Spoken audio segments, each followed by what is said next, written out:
มาแล้วสบายดีน้องอูลองซานมื้อนี้ให้อูมาแกะกุ้งท่าทุกคนเนาะแบบจอดเลยเนาะทุกคน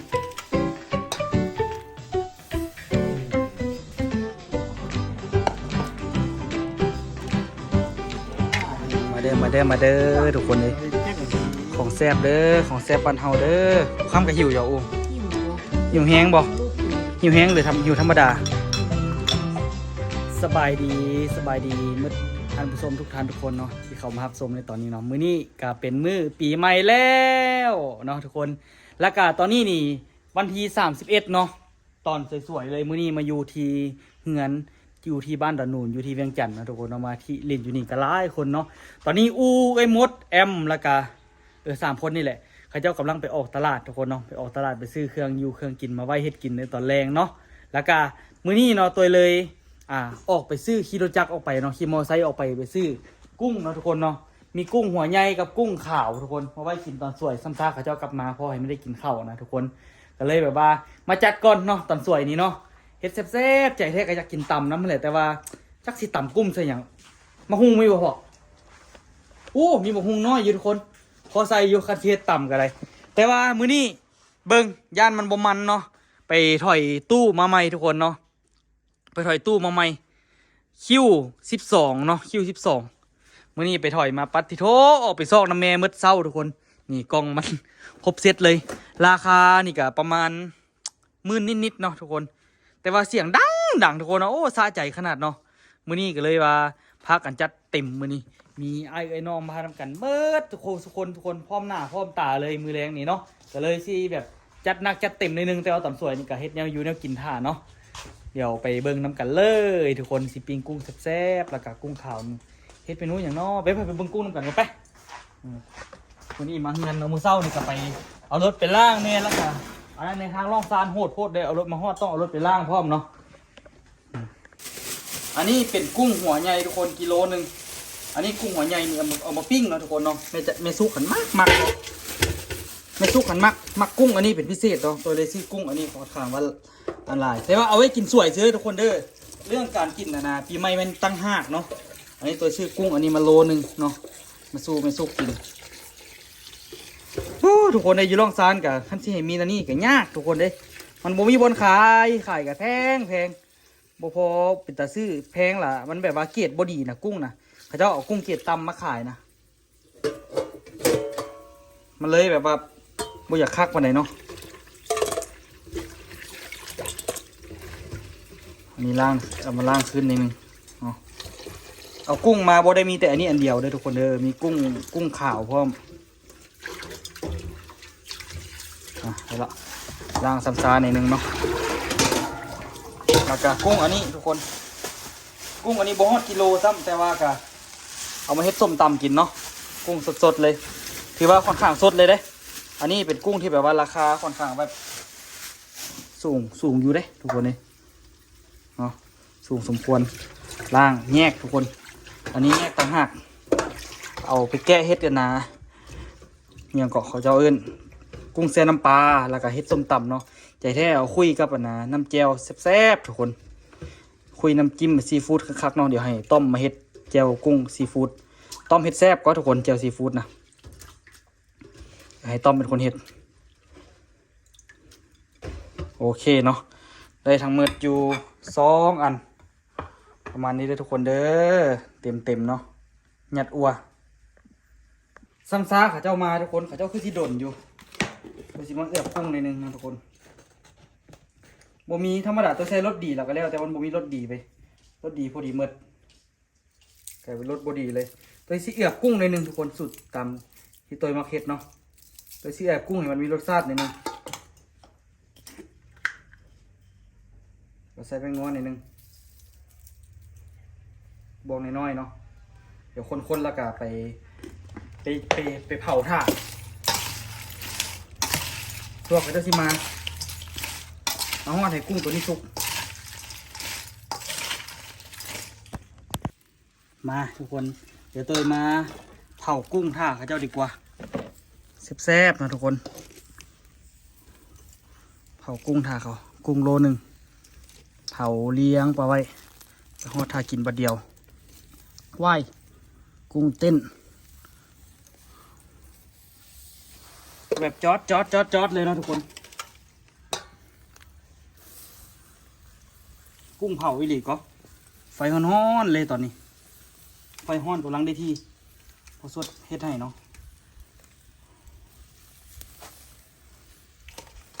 จะเผาบุเดียวกันแล้วล่ะเผากุ้งนี่บ่เผายากเนาะเผาง่ายๆอันนี้คอหักละนี่โอ้ย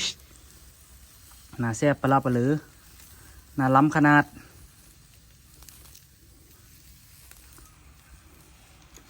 เดี๋ยวเขาเจ้ามาเขาเจ้าสิหิวทุกคนมาฮอดแล้วก็เฮ็ดน้ำจิ้มซีฟู้ดแล้วก็โซ่เนาะเดี๋ยวตัวเชียดต่ำนิดนึงส้มต่ำเดี๋ยวมาหุงมาปอกท่ามาฮอดต่ำคักๆเนาะกับปิ้งกุ้งเมนูโดนๆได้กิน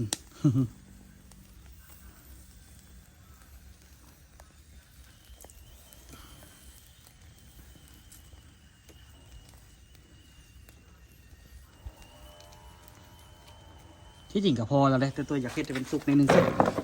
กันแม่สิจมพอแล้วล่ะ3 ตัวนี่เผาบ่ได้โดนก็ทุกคนเรื่องเอาเผากุ้งนี่เฮ็ดให้มันสำเร็จสำนึงพอสมังในหนึ่งก็พอละอันนี้นี่ตัวไปได้สูตรมาจากพี่ดังเนาะพี่ดังอยู่ชลบุรีเอ้ยแมนบอกว่าอยู่ภูเก็ตเอ้ยโอแมนเหี่ยวอ่ะนี่สิว่าลืมละอยู่พัทยาโอ้ยคิดบอกกันโดน ไปได้สูตรน้ำเพื่อนเป็นคนพาเฮ็ดเนาะต้องเฮ็ดไฟฮ้อนๆเพื่อนว่าไปลุกเพื่อบเลยเฮ็ดไฟฮ้อนสำหรับยิ่งดีเผากุ้งนี่ว่าต้องเฮ็ดขั้นดนแล้วมันสิแบบว่ามันสิแห้งโพดเพื่อนว่าให้มันมีน้ำมีนวลเนี่ยแต่ตัวเฮ็ดนี่ค่อนข้างว่าอันนั้นอยู่ก็คือสิพอดีอยู่ดอกเนาะจี๊ดจ๊าดเลย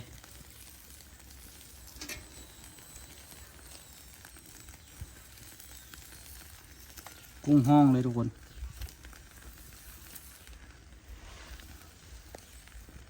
พอแล้วนี่คักๆเนาะ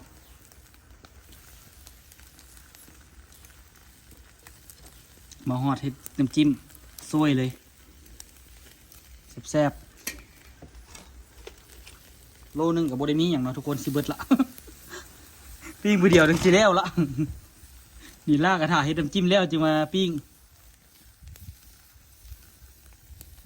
ตอนนี้มันมีกุ้งคอหักตัวหนึ่งเนาะตัวเล็กแบบอีตดมันคาราปะมันคอหักลามูบคอหักมันกะคือว่าแหละทุกคนเนาะมันกะสิโดดเดียวเนาะตัวเลยสิกินมันซะเนาะแต่ตัวอื่นมันมีหัวตัวนี้มันคอหักเด้มันเป็นละได้ไปกินบุฟเฟ่คือผู้ตัวตึงปะนี่วะ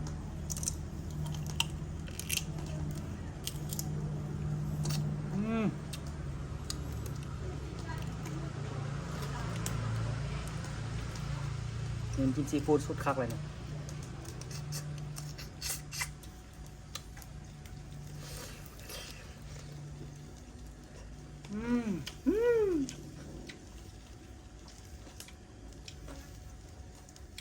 สุดๆความแซ่บเลยให้กุ้งเผาแบบนี้ตัวนี้กับห่างมันเนอะทุกคนเนาะอันที่ปลาไว้กับคือว่าอะไรทุกคนหัวมันกินละเหลือหางปลาไว้กับมูมีหัวมดตัวเองบ่มีบ่ได้ก็กินก่อน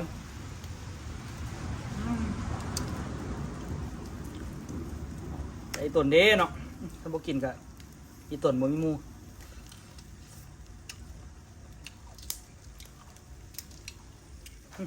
ไปใหม่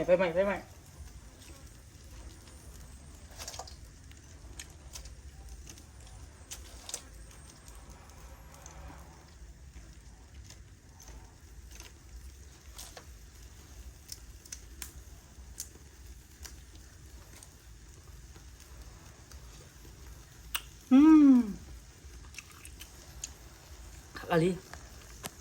มาแล้วสบายดีน้องอูลองซานมื้อนี้ให้อูมาแกะกุ้งท่าทุกคนเนาะเอาเฮ็ดลวกบอกเขาเฮ็ดลวกนี่หัวจีข้างไฟท่าอันนั้นเฮ็ดหยังอันนั้นเอาเล็กซะหยังโอ้เล็กเก่าค่อยสิบ่เนาะเดี๋ยวสิเอาหม้อมาต้มคันสิลวกเนาะ เดี๋ยวคือก็ได้ เดี๋ยวสิต้มน้ำไว้ถ่ายเด้อ ต้ม ให้อุคำแกะกุ้งทุกคนแกะกุ้งน้อยนี่นะเนาะ เจ้าเฮ็ดแบบเดิมให้กินสดแด้สิวะ สดแดซุปแดผสมกันเพื่อคนบ่อยากกินสดนะ ค่อยละ ถ้าเจ้าก็บ่กินสดอีกขั้นเกลือข่อยเด้อตัวสดเด้อ หัวมันนี่ หัวนี่เอาคั่วน้ำกันเอาขั้นเช็ดเป็นพัดนะ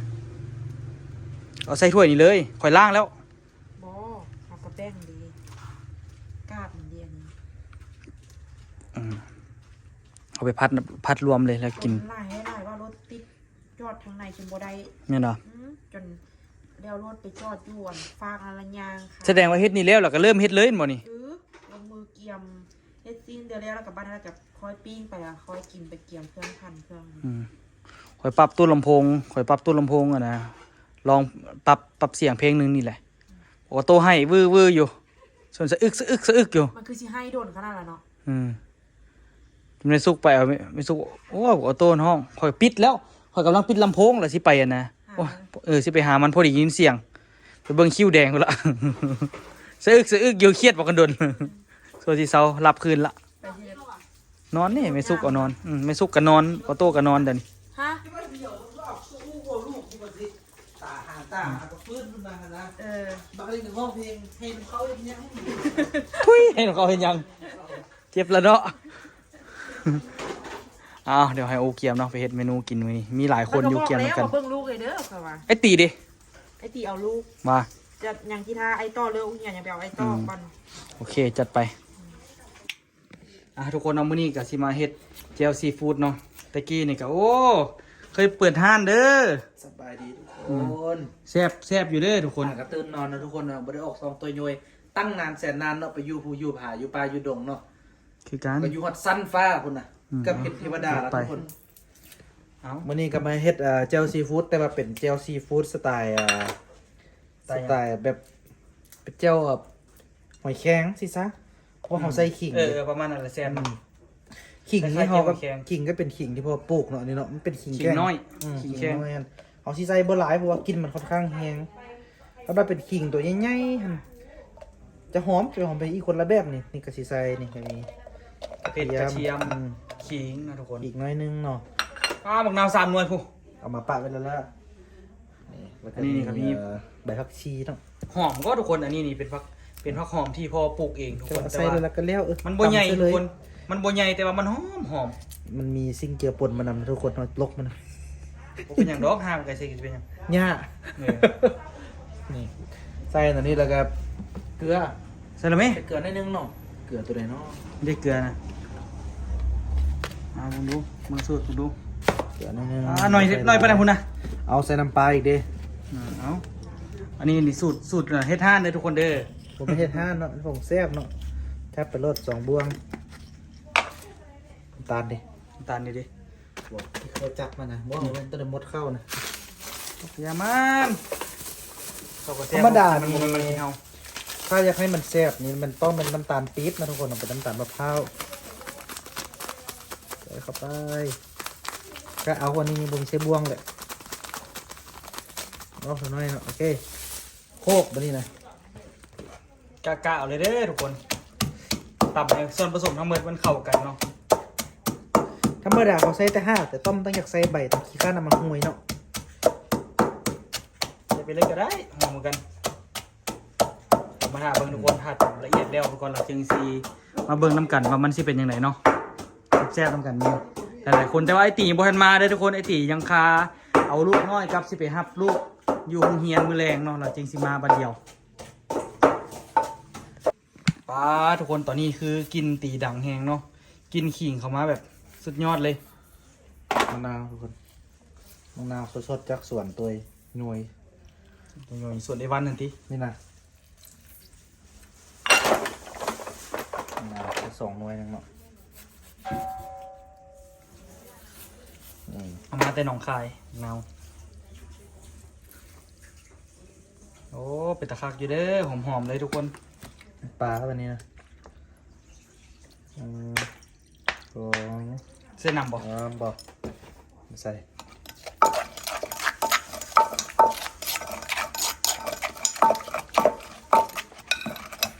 สันนี้เหรอทุกคน แต่บ้านๆเนาะปกตินี่คันว่าอยู่ห้านแท้ๆเขาเจ้าสิปั่นเอาแต่ว่า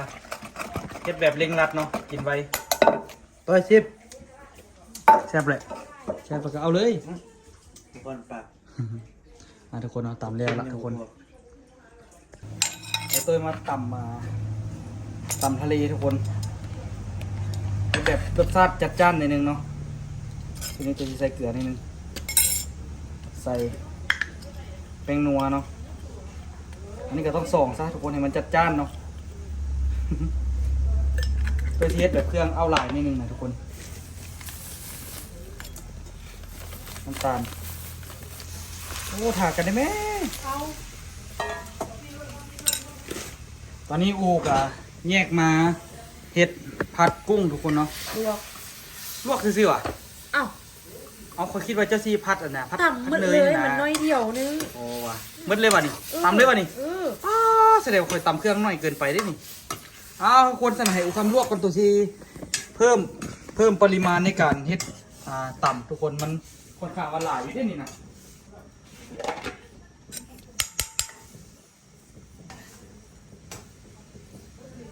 แซ่บบ่แซ่บขึ้นกับข่อยได้นี่ไอ้ที่ได้เพิ่มปริมาณในการตำเครื่อง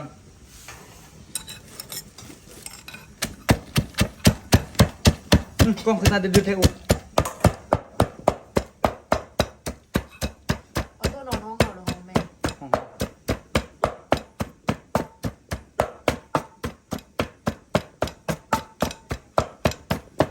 ก็ทีดูเฮ็ดอะไรสิอันนั้นเนาะปะนี้เนาะเฮ็ดอะไรมันสิแซ่บเนาะ นี่มี มีใส่มาชอบอันนี้เดี๋ยวกิน แซ่บ มีแต่เมนูเจะพ้องมีปิ้งซีนนี่ใคร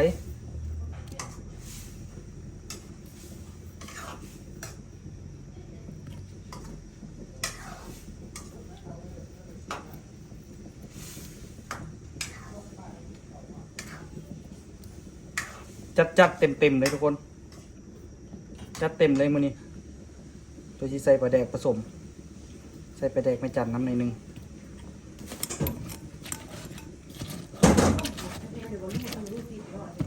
นี่จะเฮ็ดอย่างแซ่บเมื่อกี้เมียนละใครอยู่เนาะเมียนไว้อยู่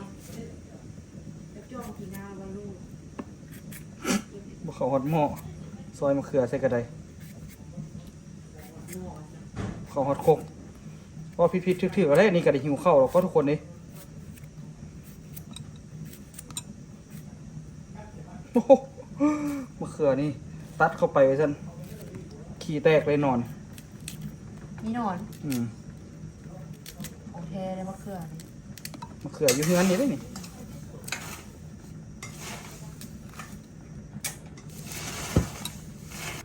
สิ่งที่ขาดบ่ได้นี่ก็คือมะนาวเนาะทุกคน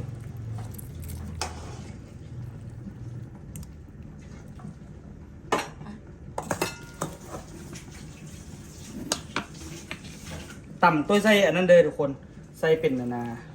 ใส่เป็นมะฮุงแทนเนาะใครอยากกินน้ำกันนำมาเด้อของแท้เด้อมือนี้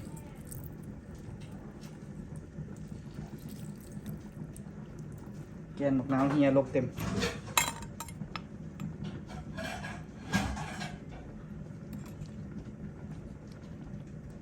ยาวดอกปลาแดกใส่ตัวนี้ได้ไหม ประเด็กไทยในจัน ผสมกัน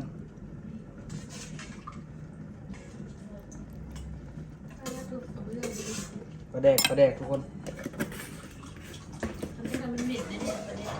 สูตรตัวต้องมาป่าเข้าไปอีกเนาะปลาแดกส่งกระซัดเส้นปลาแดกมาจันเข้าไปอีกเนาะ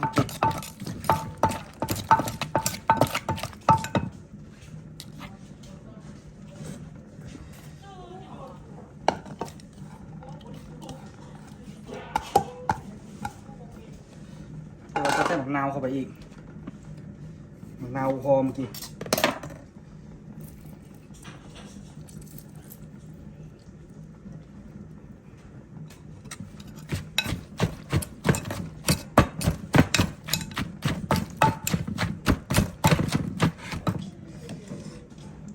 กุ้งสดเข้าไป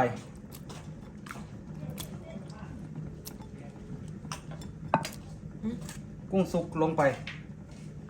แล้วเอาห้อยหน้าวะกุ้งนี่คือว่ามันสิเต็มละ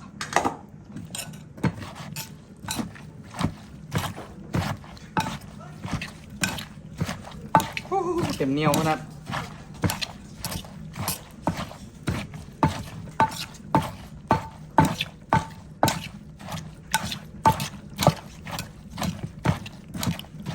เหลือนี่ผมมีตำบักเชื่อนี่ เสืออยู่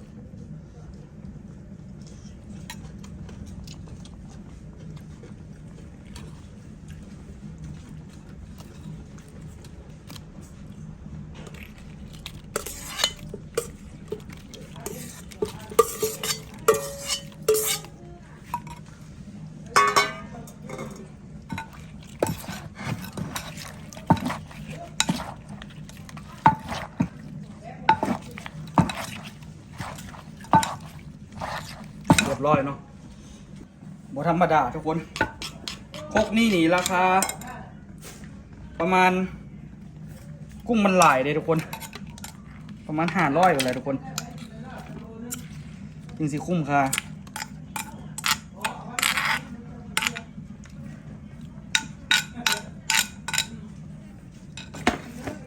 กุ้งแบบโจ๊ะโจ๊ะเต็มเต็มโอ้สุดยอดโจ๊ะโจ๊ะเนาะนี่ทุกคนเนาะตอนนี้นี่ก็อาหารมาเต็มยศเต็มคาราเบลแล้วเด้อทางนั้นกำลังปิ้งซินหมูเข้าไปอีกเนาะเอาแบบ2เปียงเอาแบบพอได้ลองซิมเนาะทุกคนตอนนี้นี่ก็อาหารมาเต็มที่ละมาแม่ทาปิ้งซินก่อนติทาปิ้งซินก่อนติฮะมาเด้อทุกคนเลยของแซ่บเด้อของแซ่บบ้านเฮาเด้อข้ามกับหิวอย่าโอ้หิวแห้งบ่หิวแห้งหรือหิวธรรมดาเตี้ยป่ะเอาเตี้ยแล้วเต็มที่เด้อตำนี่เป็นตาแซ่บอยู่บ่เนี่ยกินได้ยังเนี่ย คือใจพ่อแล้ว พอได้เนาะ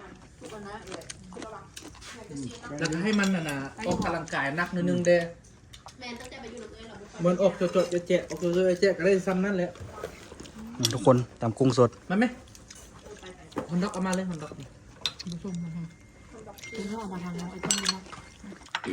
าเลย หาทอก ตุ้มทองล่ามไปแล้ว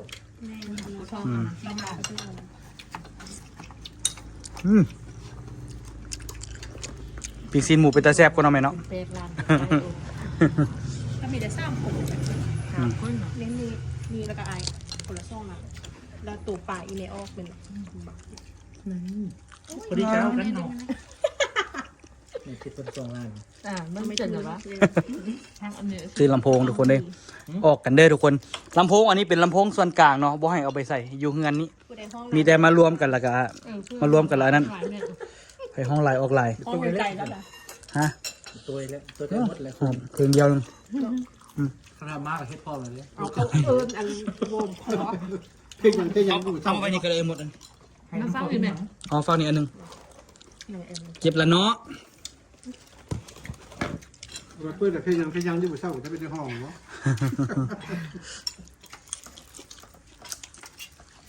กล่องเสี้ยงเลยเด้อ เป็นสีเลย คือปืนสิเนาะ ก่อนโอ้ ไปเลยแม่กุ้ง เอาพอนี่ โอเคอยู่บ่มาพี่เลยหัวน่ะอืม เอาเป็นไหนไป อ๋อ เดี๋ยวมันกินสับ นึกแต่บ่มักหัวเลยปะบนแซ่บที่สุดของกุ้งก็คือหัว นั่งให้บุซุกแก วันมาซุปอะไรก็มาแถมกินหรอ กุ้งเผากินแล้วนี่แหละกุ้งเผาเนาะกินแห้งอะไรมันกลับจืดมันบ่มีรสของกุ้งเคยได้ยินห่านแดกหัวมันของประเทศไทยบ่มันนี่บอกเขาจึงเฮ็ด ยันมันอีกสุดทองเลย เป็นหัวกินหมดเลยเป็นมันไหล แดกหัวมัน ห้องนี้อย่างเดียว ห่างกันโลกที่ก็ไปเลย เขาต้อง บอกว่ามันกระลอก ไปกินสิ โอ้ทุกคนเลยกินลำบากเนาะ เอาไหม ใจแท้ก็บ่อยากอันนั้น มาไปด้วยว่ะ หิวข้าวได้ทุกคนมัน เต้ากินข้าวอะไรมาแล้วเดี๋ยว เบิ่ง บ่ได้ชวนเพื่อนเอาญาติด้วยอย่าว่าผมนั่นเล็กของขวัญ โอ้ยทุกคนเอ้ยแม่อยากแลกของขวัญมาสิเด้ ให้เธอต่อไอ้เต้นก็จะดึงมาผสมพี่นาก็เนี่ย เฮ็ดเดี๋ยวยากมันยังเล่นเขาโซคาบีอย่างเดียวนะ ตัวอย่าง จะมีเงินไหมเนี่ย ไปจิถือของคอยจะซื้อคำไป2 สลึงสันหนึงเลยล่ะ ใบบินแม่ใบ เชื่อเอาหรอ เก็ดเอา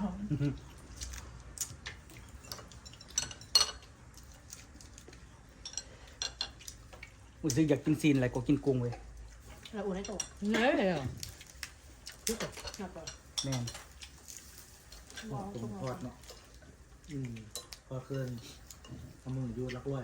มันจะใจก็ว่าแซ่บเสียบมัน ไม่เป็นไร น้อยดิอ่ะ ไม่เซ็ตไม่ได้เด้อ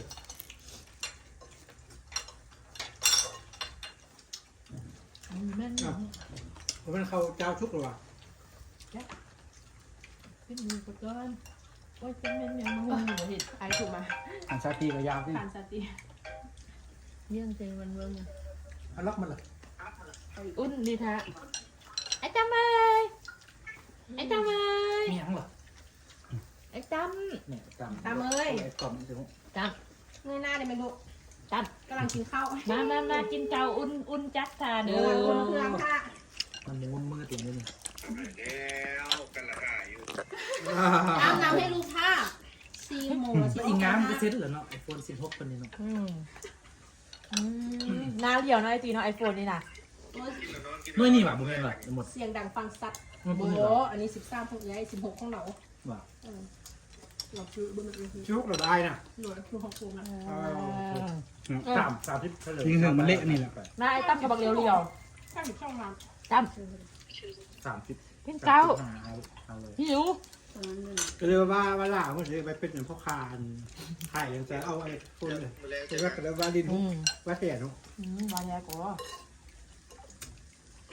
คือสวยได้คนขนมปังเอาทีเดียว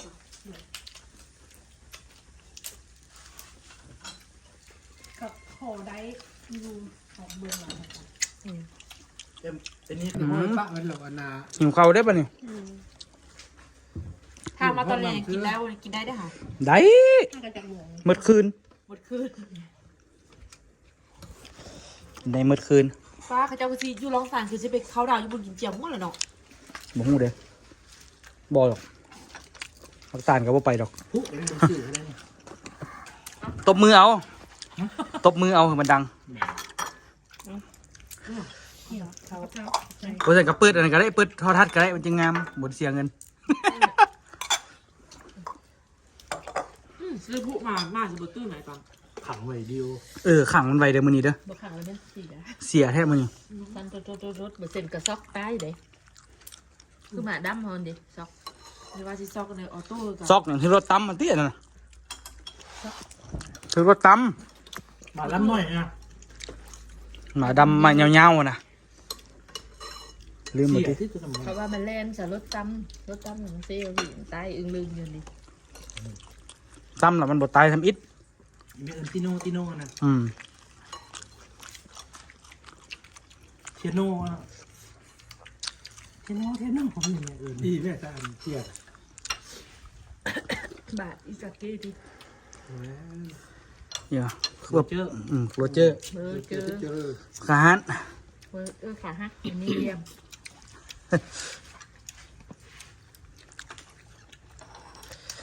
ได้เรื่องอยู่ทุกคนแต่ละเมนูเนาะมื้อนี้นี่ก็เป็นมื้อข้าวดาวก็ตอนแรงๆพวกเราสิเริ่มเฮ็ดบ่แม่นเริ่มเฮ็ดเลยวะ เริ่มมากินข้าวแล้วก็เริ่มกินข้าวแล้ว อืม อุ่น อันนี้อุ่นจังไหมคะ อุ่นจัก บ่อยเสียงก็มีนะ ได้เรื่อง ใส่ฝักในปากน้ำมือ คือมักม่วงไงภาษีมัน มันคือ เดี๋ยวเราไปส่งไว้นี่ ไม่โชว์ผมมือเลย ลูกเอามันเล่นเดียว ไวรับอยู่แสบ ผมมีไผได้ถ่ายคลิปดีเลยทุกคนเนาะไผหิวข้าวเอาเป็นยังไงก็ฝากทุกคนติดตามเนาะว่าสิเป็นยังไงมื้อนี้นี่ก็จัดเต็มแน่นอนเดี๋ยวเจอกันคลิปหน้าเด้อทุกคน